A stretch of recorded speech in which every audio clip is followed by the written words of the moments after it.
We're going to start with a conversation with Nathaniel Rateliff, who's just on the Colbert Show. He's had to put his current solo tour on hold because of everyone else is on hold. Buildings are closed, touring has stopped. Hopes to kick it back into gear in the summer. And then he hopes to go back into the studio with the Night Sweats to do a new Night Sweats album for Stax sometime in 2021. The name of his new solo album is called And It's Still All Right. It was recorded in a studio that was owned by Richard Swift, who was his producer for the last two Night Sweats albums. But in July of 2018, Richard Swift died. He lost his friend. He lost his producer, his songwriter, his everything. He also lost his relationship that he had had over the years. So everything kind of fell apart for Nathaniel. And this music and this album, And It's Still All Right, brought him back to square one. He made himself whole again, and that's why we're going to have this conversation with Nathaniel Rateliff. Enjoy. Nathaniel, I actually went back and took a look at the dates of when I talked to you last. It was 2015 at the Edmonton Folk Festival, and then it was 2016 at the Commodore.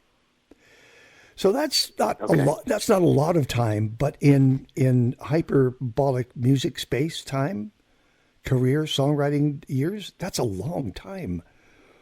So I asked the question. Yeah. So I asked the question very carefully. How you doing? I'm well. It's been a lot of work since 2015. So, and I don't know. I feel blessed and surprised, and sometimes overworked. But it's not like you were not a rookie. You knew if you ever sort of struck the right chord, all hell could break loose if you got lucky, and that's what happened. Did you enjoy the ride?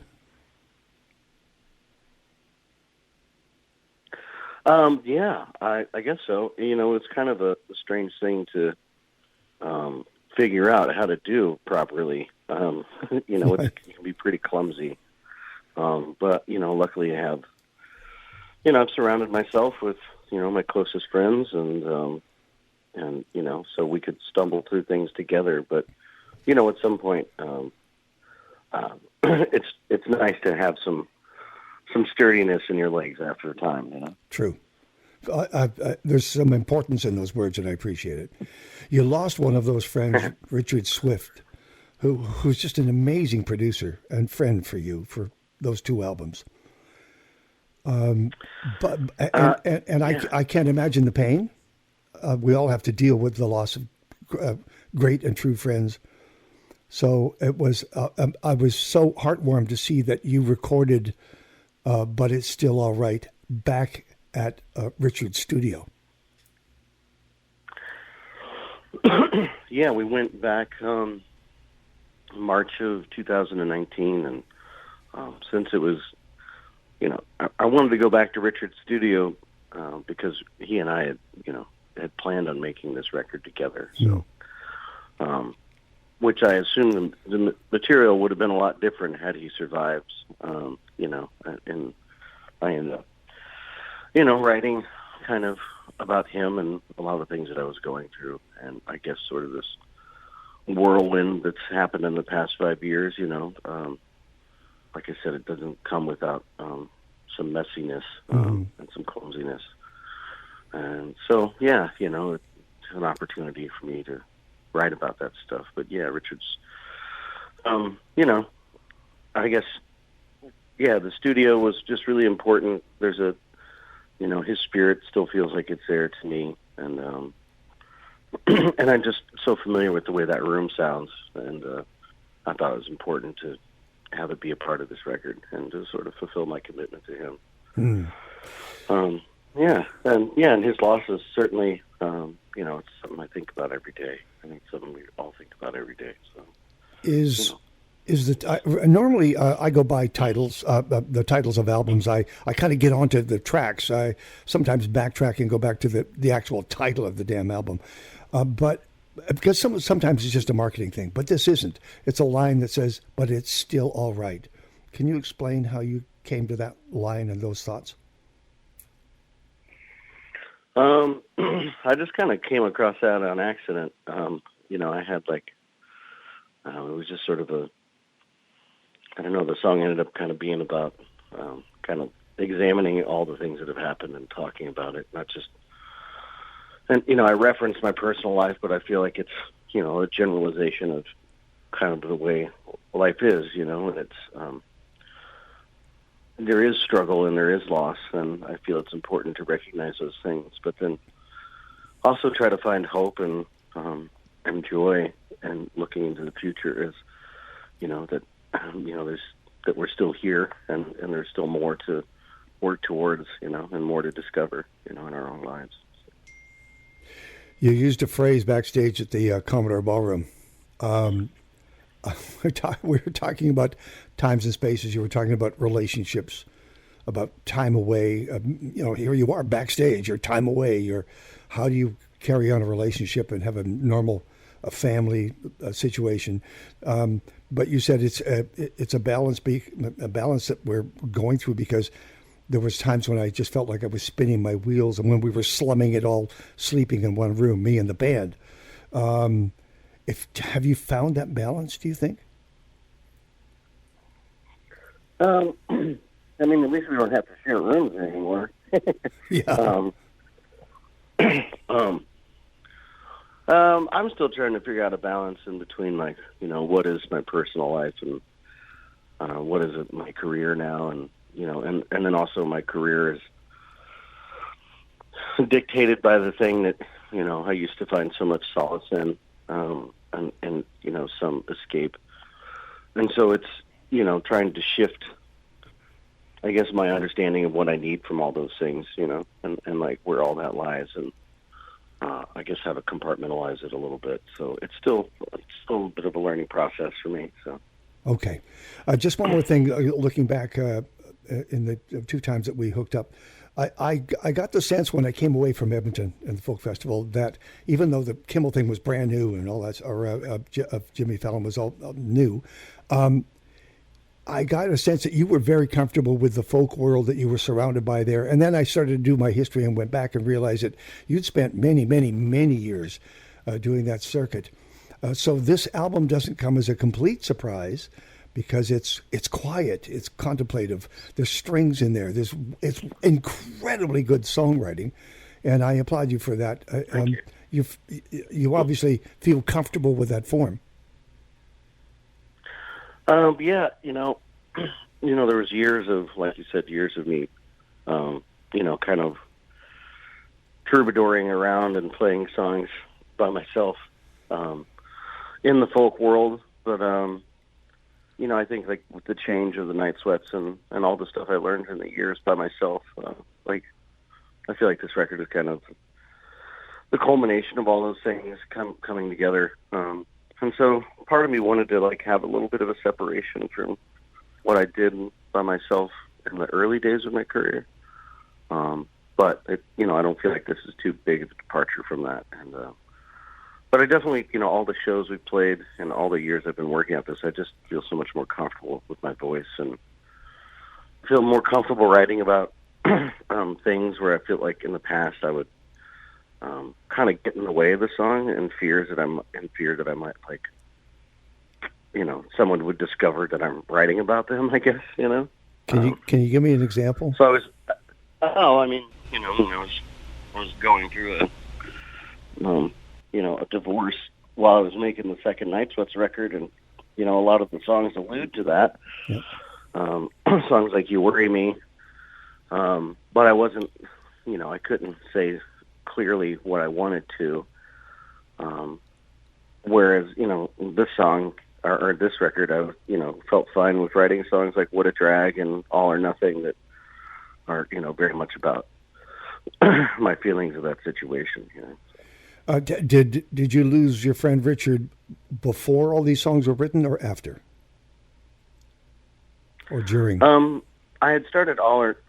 It was a mixture of things. Yeah. Richard, I had played him "All or Nothing," and he really loved it, and he wanted to kind of approach it with a sort of a Harry Nilsson sort of sound. Yeah. And he was like, "You can't To quote him, he was like, "You can't be too Nielsen, man." So, um, here's what and so I really wanted, to go ahead. here's what I recognize that I really, immediately. I'm such a huge Harry Nielsen fan that as soon as I heard the sort of I don't know what you technically call it, but the double vocal, the sort of two voices singing in parallel, I thought it's Harry Nielsen. right. It's Harry Nielsen. It's fantastic. Thank you. I still don't know how to figure out how to do that live, but it can't be two of me. But trying. My favorite Harry Nielsen album is The Point, which of course was an animated film. I just love that. And Nielsen, Schmielsen, all those songs, all those records.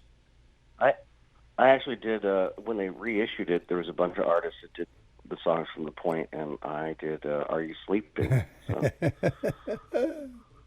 that was years ago too. That's fantastic. I think one of my favorites is actually "A Little Touch of Schmielsen in the Night." So. Yeah. All right, Nathaniel Rateliff is touring, somewhat solo. I guess you're going to take strings out with you because there's strings on "You Need Me." Right. And the night, and I'm talking to you on the Saturday the 22nd, and you're at the Town Hall tonight in New York City. Way to go! March 8, 9 at Roy Thompson Hall, fancy schmancy in Toronto, and then back to the Town Hall, March 12th and 13th, and finally the Ryman on March the 20th. Correct. Yeah. Well, exciting stuff for me. And there is strings out with this. There's actually 10 of us on stage for this solo record, so that's pretty funny. That's very funny. You're not exactly the troubadour. Oh, that's not true. There's one song that pulls everything away. Is it "Kissing Our Friends"? What's the one that's just you and the guitar? Right? That's it. That's Kissing it. Our Friends. Yep. Yeah. Mm-hmm. There's space to think about what you're singing about and saying for us, the audience. No band, just you and the guitar. It's pretty basic stuff, but it comes full circle to where you had been years ago. Yeah, I guess so. Yeah, I keep trying to move forward, I guess. I don't know. But I can't get away from my love for just singer-songwriter stuff, the simplicity of it. So. How old are these songs, Nathaniel? Did you have some of them sort of tucked away in a pocket somewhere? Yeah, like "You Need Me," I had for, oh boy, I don't know. That might have been written around the time of the first Night Sweats record, or somewhere in there. Right. And I just didn't really have a home, so I just kind of kept it. Tonight, number 2, I had I had a bunch of different songs called "Tonight," with the, tentative title is "Tonight." Yeah, but then ended up kind of finishing the words for this record, so, but wanted that one to be sort of an homage to Leonard Cohen. Yeah, so there was some of them that were kind of sitting around, but, a lot of them kind of came up in the process of getting ready for the record to record it. So. And this may be a strange question for the audience listening, but how long did it take you to recover and discover that voice that you wanted to use? Because the guy in front of the band, you have to be full tilt in order to have that band push you and you push them. This is a different situation. How long did it take to find that balance? It just kind of came naturally with the songs. I felt like the songs I was writing sort of, kind of pushed me in that direction to use my voice in a different way. And it didn't really feel like it was a character of myself. It just felt like it was appropriate for the songs. So. And can you describe your voice, please? You've never been particularly forthcoming. Boy, I don't know. I don't know how to describe it. There's a bunch of different things in there. There's a lot of different influences. Yeah, I don't know. How would you describe it? I guess it's sort of like your talking voice as well. Sometimes it's a growl. Sometimes it balances out. It's just it's a gift, is what it is. Well, I definitely feel, it's something outside of me that I've been blessed with. So, yeah. I want to get to "What a Drag." I love the tune, first of all, but what's hiding in the words?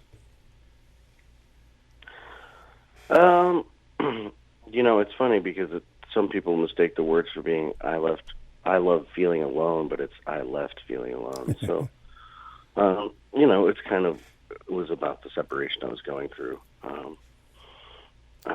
I'm actually just speaking to the person who was in my life at that point. So, I guess if you look at it from that perspective, it sort of explains itself. What kind of a life is that, Nathaniel, where you have to, as a songwriter, you open up your heart, you reveal yourself. Most people, I don't know about you, but there's a lot of people around us you never get to know how they're feeling or what they're thinking. And then you can walk out on stage and sing these songs night after night. It's such a strange way to make happiness. I don't really know any other way at this point. I've been doing it for a long time, I guess. But, I feel like me being able to write about those things and being able to be honest about it gives, at least I hope that it's the listener the opportunity to raise those questions in themselves about, the situations in their lives and hopefully be vulnerable enough to share how they're feeling with other people, Wow. Has festival season descended on you? Will we see you during festival season? Have you got time? Well, I hope so. I'd love to come back up to Edmonton. So, yeah. Well, we'd just like to see you. Frankly, it's selfish on our part, but that's a whole. I'd love to see the setting that you put these songs in, and with the string section as well. I mean, that's pretty swell, man. Thank you. Well, I hope it's going to be. We rehearsed a lot more than I ever have for any other project, so hopefully it works out. Wow, rehearsal. That's fantastic. Yeah, I know. The Night Sweats is kind of one of those things where you can just kind of show up and go for it. This didn't feel like it. This felt like it required a little more attention. So. Last question, and you don't necessarily have to answer this. I just thought I'd ask it at the end. I'm your editor. Don't forget. How's your country doing? Oh man, it feels like it doesn't feel very safe to me. But yeah, I don't. We have a crook and a scoundrel who's running the country, and and there's just so much divide. And I really like to see people have more understanding for each other, and I don't see that happening under this current administration. I only see more hatred and anger and finger pointing coming out of this administration. So it scares me, and I'm afraid that he won't leave office as well. So he's very clear about. He always says what he's going to do, even if it seems ridiculous. He lets everyone know, and then he does it, and then everybody seems surprised by it. But he's referenced or made jokes about saying he's like, maybe I won't leave, maybe I'll be president for forever. Which would be a dictator, not really a president. So that's true. Hopefully, maybe Canada will let me in. Oh yes, with open arms. I mean, you can see now the importance of your music and what it can do to people. They can walk inside those buildings, and they can leave everything behind them for at least an hour and a half, right? Right. I hope so. Yeah. Thank you for this, my friend, Right. Nathaniel Rateliff.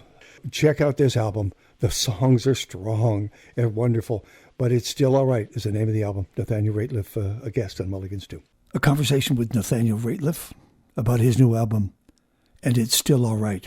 And frankly, about his life in general. You just wish him well. You just really do. If you asked him on certain days, I'm sure he'd want to hide out on a farm and not see any of us. And then he goes out on the road. That's why I was asking him about walking out on stage. Those are such private songs that he's written. And he has to expose himself every night when he goes out on stage and just opens up his heart. Anyway, I think that's what we like about him. Thank you, Nathaniel. Have a great 2020 whenever it starts for you on the road. Now, this is show 100 of Mulligan's 2 podcast. A couple of people I'd like to thank.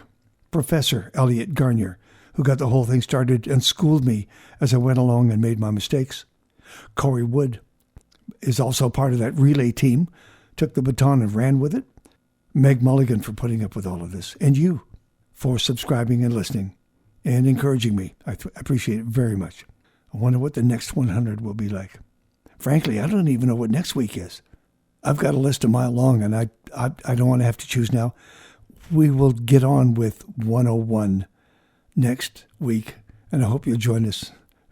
I'll see if I can make up my mind. Thank you. And by the way, musicians are streaming all over the place. Get yourself hooked up with your favorite band and find out when they're streaming. When these musicians and artists do come back out on stages, and we are allowed to be just human again, please support them. Buy their music, get the merch. Do the same thing with your food people, the farmers, the wineries, the restaurants. Everybody's going to be hurting. Do your best. Spend your money wisely. Well, obviously, everybody has to squeeze that quarter, but when you can and when you do spend it on food, music, wine, your friends, people who got you through. Thank you so much for listening.